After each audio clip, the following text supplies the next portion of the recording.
Hi, I'm Doc, and this is the first part of a four-part chemistry summer prep series reviewing what you should have learned in middle school to prepare you for your upcoming high school chemistry class.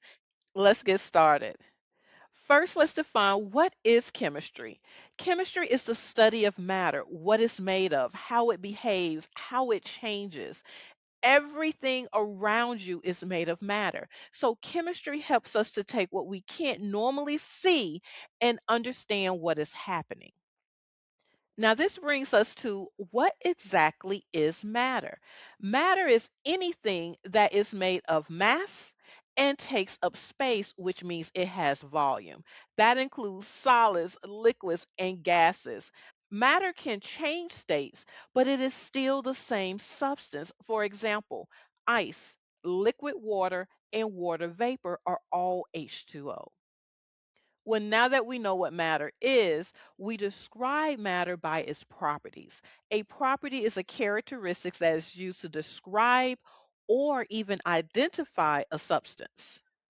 And there are two types of properties. We can have physical properties, which are characteristics that you can observe without changing the matter, which is either color or mass, the temperature at which it boils or the temperature at which it melts. And then we also have chemical properties, which are characteristics that describes how that matter interacts with other substances, how it transforms. This means it will change into a different substance, and examples of that can be flammability, toxicity, or how quickly it reacts with other substances.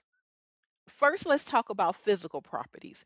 And these are those properties that you can observe or measure without changing what the substance is.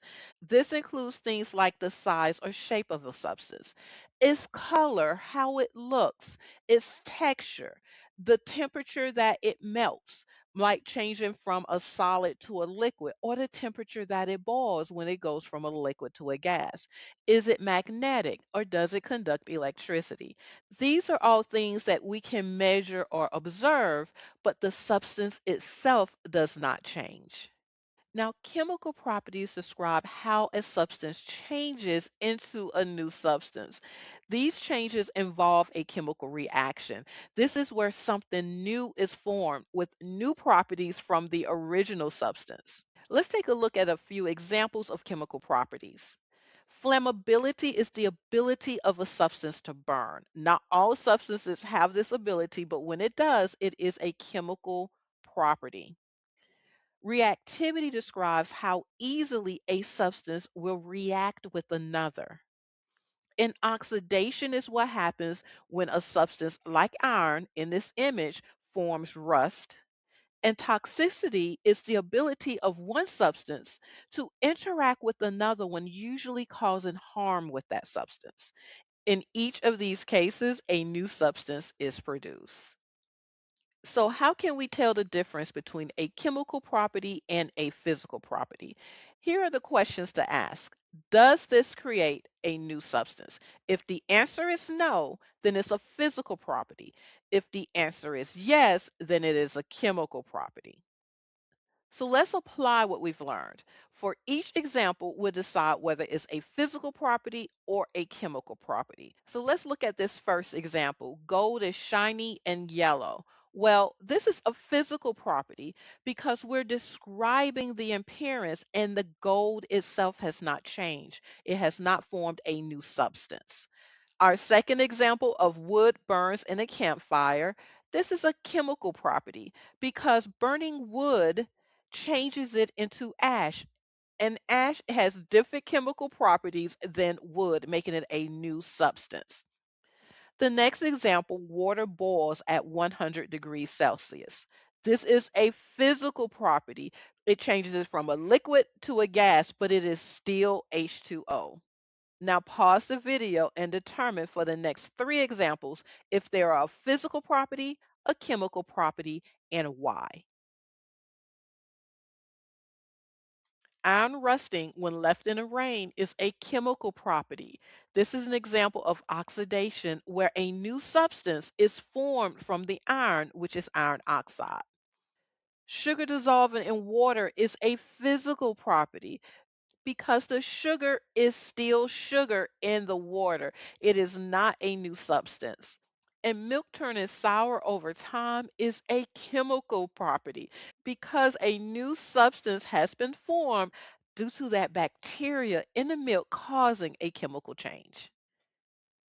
Why do these properties even matter? For one, they help us to identify substances. Think of it like a fingerprint. The more ridges in a fingerprint that you have, the stronger you have an identity of a person.